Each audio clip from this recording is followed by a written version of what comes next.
have another Contra competition winner coming back for her Contra competition winner set. Are we excited? Woo! Please put your hands together for the fabulous one of the magnificent Bronwyn Sweeney!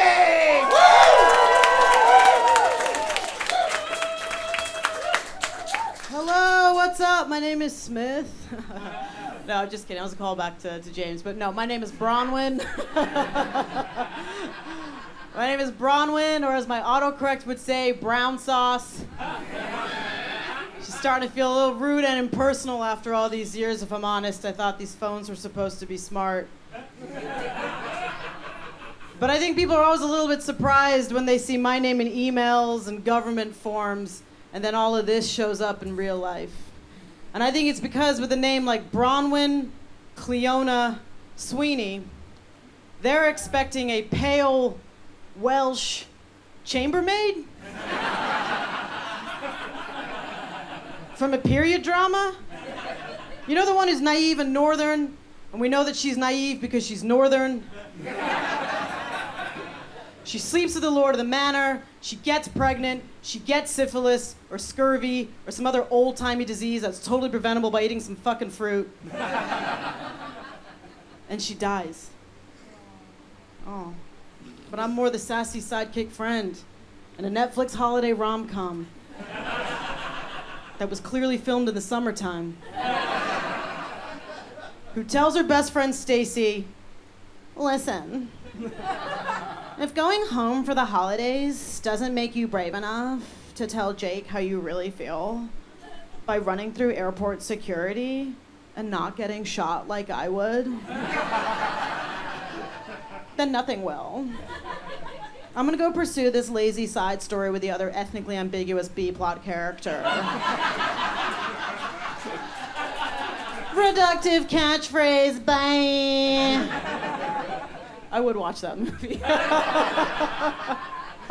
All right, so I should also explain my accent real quick. I'm sure most of you have figured it out already, but to clarify for everyone in the room, yes, I was born in Blackpool. Don't worry, I hear how I sound too. I'm a fake American. I'm the human equivalent of I can't believe it's not butter. Because this accent is actually the product of being raised by an Irish father, a Zimbabwean mother, and growing up in Blackpool, Darlington, Athens, Orlando, Rome, Madrid, Atlanta, and London. I know. It sounds like a very cool list of cities, right? But living through all those moves felt like being on tour with a really shit cover band. And the problem with growing up around so many accents is my voice does that thing where it takes on the accent of wherever it is I'm speaking to. So I hear a little nod in there. All right, yeah. I believe the scientific term is called mirroring, but I think most people call it being a patronizing dick. Right? Like recently, I wasn't too far from here actually, and I helped these tourists from New York who were lost. And it's amazing how quickly my accent went from Good Samaritan to Goodfellas. I was like, oh, so what you want to do is you want to get off the subway, Covent Garden, and walk. You want to walk to Leicester Square? Yeah, it's a lot faster. Yeah, I know. A lot of people don't know that. Hey, bada bing, bada boom. New York stereotypes. Were you guys all transported to New York? 1944. Because of my accent mirroring problem, I could never go out with an Australian person. I tried. Do we have any Australians in the room? Better.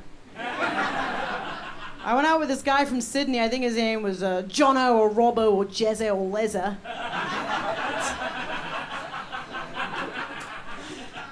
One night, things were getting intimate in the bedroom. Sorry. Don't know why I did that. I'm not even talking to an Australian person. Just the thought of talking to an Australian person makes me do that. One night, things were getting intimate in the bedroom with me and Jono, right? And he was like, oh yeah, you like that? I was like, yeah, I'm loving it heaps.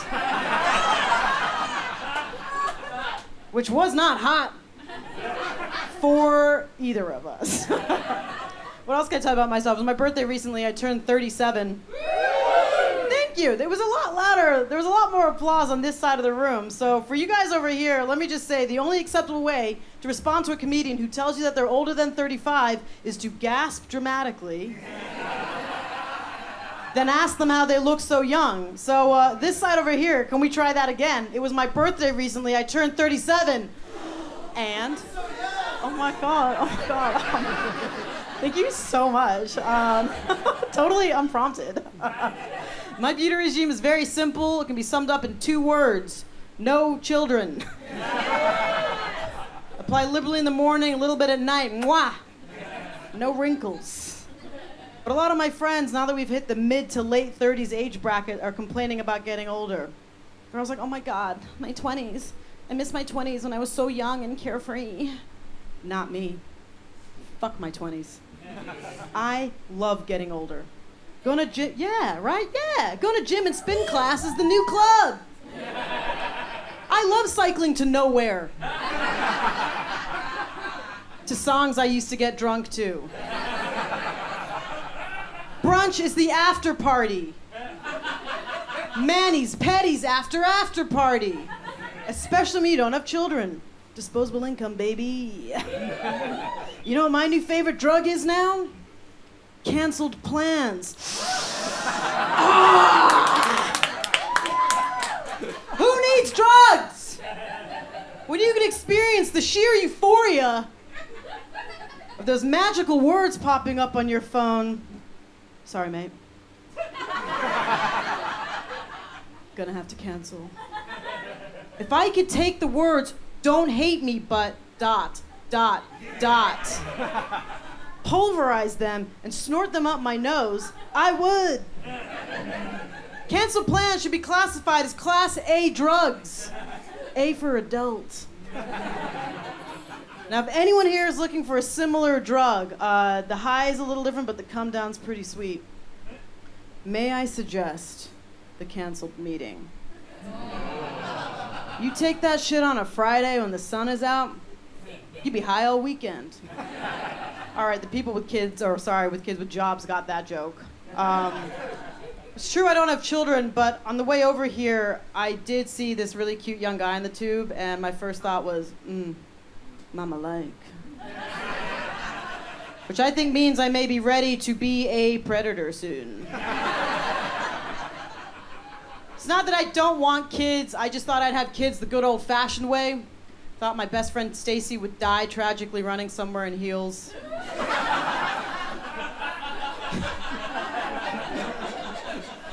There'd be a knock at the door in the middle of the night. Some social worker with a baby in a basket would go, "Are you Brown Sauce Sweeney?"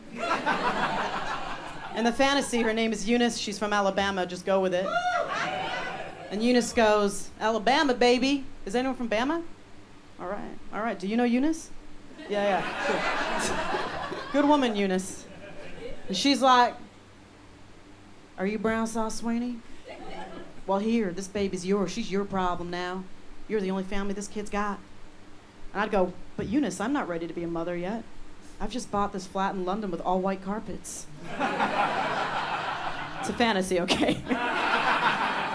I go, "Eunice, I can't be a mother. Not right now, not with this healthy rotation of hot young sexual partners I've got." It's a fantasy, all right? I go, "I just don't have time to be a mother, Eunice, all right? I've got this job as a successful late-night female talk show host." It's a fantasy, okay?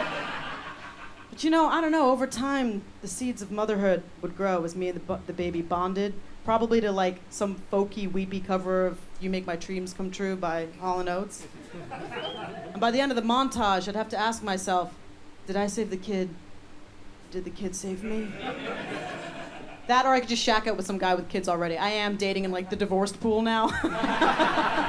And I got big stepmother energy. Huge. But like good stepmother energy, like the kind of stepmom that like the kids end up loving more than their bio mom. You know what I mean? Yeah, that kind of stepmother energy. Oh, you guys are great. What will I end on? Okay, well, a lot of my friends, the ones who are complaining about getting older, think that they've got the key to staying younger. And that is dating younger guys. All my friends are like, "Brownman, you gotta date younger. You gotta try these young guys out. They're so full of energy." I make it sound like we're a bunch of witchy pedos, like they're of age. All right? And like normally I'm not a fan of digital dating. I don't do the apps because I prefer to form crushes in real life. You know what I mean? Harbor them from a safe distance. Never act on them. Get friend zoned. Introduce the guy to his future wife. Get asked to do a speech at their wedding. You know what I mean? You just don't get that on dating apps. But I did it. I went younger and I dated some really nice young guys, and it was great, I have to say. They were full of energy. But dating younger guys is all fun and games until you wake up in Finn's house. That's Finn with a Y. In South London, all right? In a house that Finn shares with 8 other people, all right? The next morning, you ask Finn for a towel, and he says his only towel, singular, is in the wash. So there you are, patting yourself dry with some kitchen paper, wiping yourself with the cardboard from like a toilet roll, you know? You look in the shower, there's a loofah that looks like a fucking tumbleweed in the corner. The toothbrushes all look biblical with their bristles parted. There's no living room at Finn's house, just 3 other bedrooms. As you try to tiptoe out of there in the wee hours of midday, when everyone's still asleep. This was a weird way to end it. I didn't really have an ending. Don't date younger. Stay good, everyone. All right, bye.